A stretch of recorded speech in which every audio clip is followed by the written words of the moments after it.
Հիմնականի մեջ 130-ամյակի արդիվ հարադեվության հարադև բայկար, ինչպես մենք բնութագրում ենք, այդ անսասան գամքի պահպանումն է եւ ամբողջական շահերու պաշտպանումը Հայաստանի եւ հայ ժողովրդի։ Այսօր հայ ժողովուրդը կներկայացնի այնպիսի իրավիճակ, որ աշխարհով մեկ սփռված է,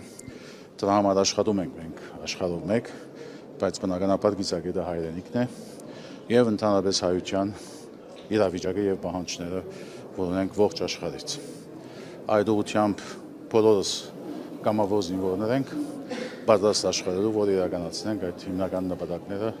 իսպաս հայրենիքի եւ հայության։ Նայեք, բայց այսօր իշխանությունները տանում են այսպես բարակտման քաղաքականություն Սփյուռքում,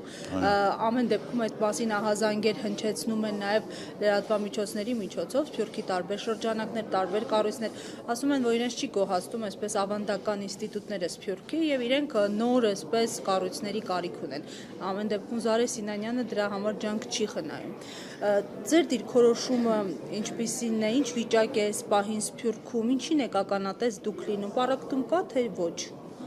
Նայեցեք, բարակտումի ջիկ կա, անկասկած։ Բարակտումի աշխատանքը այս իշխանությունների կողմը անկասկած։ Դա գլխավոր է Զարե Սինանյանը, թե վարչապետը ինքը, ինչ որ լինի, վերջո իրենք փորձում են այդ բարակտումը ստեղծել ոչ թե վերանորոգելու կամ վերստեղծելու մի բան, այլ քանդելու նպատակով, որովհետեւ ճշմարտաբար այս իշխանությունները օրոք քանդումի քաղաքականություն է, որ տեղի է ունենում։ Եվ այդ իմաստով իսկապես որ ավեր կգործվի երբեմն, բայց մենք ինքնավստահ ենք, որ Սփյուռքի ամուր գառույցները, որ այսքան տարի դիմացել են իրենց հիմնական աշխատանքների մեջ, որոնք հայապահպանումն է, հայագերտումն է, հայտարարի աշխատանքներն են, ինչպես նաև անկախացումից հետո Հայաստանի հայրենիքի ծառայելու պատրաստակամությունը, adonk պիտի մնան անշեղ։ Մենք համաձայն ենք այն գոչերուն,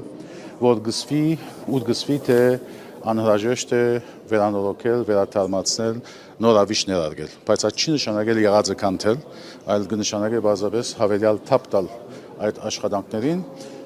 եւ ստեղծել այնպիսի միջավայր, որ մենք կարողանանք շատ ավելի մատներ գրավել Սփյուռքի մեջ, որովհետեւ իրենք հալ ծառայեն այդ նույն նպատակներուն, որոնց համար ստեղծված ենք որպես տաշնակցություն, որպես հայտարարի հանձնախումբեր եւ գրասենյակներ։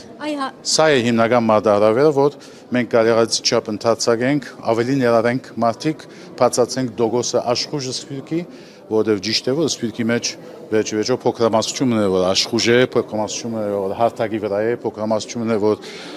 դաժանագիր աշխատանք կդանի երբեմն դարբեր երկրներում մեջ, բայց նաև ուրախ ենք ասելու, որ այսօր Սփյուռքի մեջ կտեսնենք իրենց արմատներով վերաթացի խնդիր, որ նորություն է վերջին տարիների,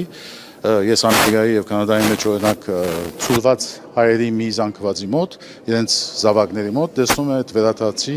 իրենց արմատներով փարելու պատրաստակամություն։ Սա ընդհանուր մեկ երևույթ է, որ պետք է քաչալերել։ Երկրորդը որ շատ կարևոր է։ Նկատի ունենալով որ այս իշխանությունները քանդել են Հայաստան Սփյուռք ամեն գամուրջները եւ ճշմարտաբար ամենտեղ մի անժխտական քաղաքականություն են գիրառում, անհրաժեշտ է Սփյուռքի մոտ վար բահել հայրենիքի անհրաժեշտության խաղապարը,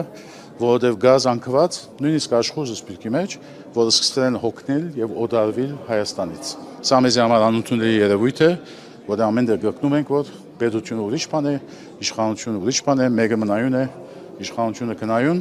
եւ այդ ուղղությամբ մենք չենք գնալ որևէ մեկ ժամանակ երես տածել հայրենիքից եւ դի շարունակենք մեր հիմնական աշխատանքները նաեւ օժանդակելու Հայաստանի, նաեւ օգնելու որ Հայաստանը ամրապնդվի, պաշտպանվի իր արտաքին թշնամիներից եւ հայտարարի մեր համագարկի առաջին հիմնական աշխատանքը հայրենիքի պաշտպանության եւ Արցախի հիմնահատցի խնդիրն է։ Նաև հաշվի առնելով, որ դուք հայդատի կենտրոնական խորհրդի նախագահն եք, պարոն Վերխաչատուրյան, կխնդրեմ ներկայացնել ինչ հավատում է հայդատը եւ ինչ մարտահրավերներ ունի իր առջև ծառացած։ Թային եւ կրոնական ժառանգի ոչնչացման թեմ աշխատանքներն են աշխարհով մեկ եւ 5-րդը բնականաբար Արցախի մեր հայրենակիցներու օժանդակություն հասցնելու խնդիրն է, որ մնան Հայաստանի մեջ։ Սա առաջին գլուխն է։ Երկրորդը ինչպես նշեցիք, ցեղասպանության հետապնդման հարցն է եւ բանջարդիրության խնդիրն է, որոնց համար ստեղծել ենք իրավական մի կենտրոն, որ կոչվի հայ իրավանց կենտրոն։ Երրորդը հայ ժողովրդի, աշխարհասփյուռ հայ ժողովրդի իրավունքներու հարցն է։ Շատ էլ մի քիչ կզարմանան, թե ինչ է այս կետը, մենք ունենք աշխարհով մեկ իրավունքներ որպես հայություն, մեկ մասը ամրագրված դաշնակով, մեկ մասը ամրաբնդված տարբեր երկրներու սահմանադրությամբ, ուրիշներ որպես փոքրամասնական իրավունք։ Այդ իրավունքները շարունակաբար կնան հարձակումի ենթարկվել կամ նահանջի ենթարկվել, ուրեմն մեր բادرականությունը անոնք պաշտպանել։ Լիբանանի մեջ ունենք քաղաքական իրավունքներ, Իրանի մեջ ունենք երկու պատկանվորական աթոռ վերաբահված հայության, Երուսաղեմի մեջ ունենք հին Երուսաղեմի քրետի քարոթի վրա հայկական թաղամաս, որ գվայել է հատուկ միջազգային իրավունքներ, ճավախ եւ այլն։ Ուզեի իմանալ Հայաստանի կառավարությունը խոչընդոտում է, թե հակառակը նպաստում է այս ծրագրերին։ Չէ, բնականաբար ոչ մի նպաստ չկա Հայաստանի կառավարությունից եւ այո, դեռ խոչընդոտում է այդ աշխատանքները։ Հայտարարի աշխատանքներն էլ, որովհետեւ գիտեք, որ մի քանի հարցերով իրենք նշում են նաեւ, որ իրենց համար օրինակ Արցախի հարցով գոյություն չունի այլևս։ Իրենք ճանաչել են Արցախը որպես Ադրբեջանի մաս եւ վերջ։ Իրականության մեջ Արցախի ցեղասպանության մասով անդարբեր են, այսինքն այնպես չէ, որ իրենք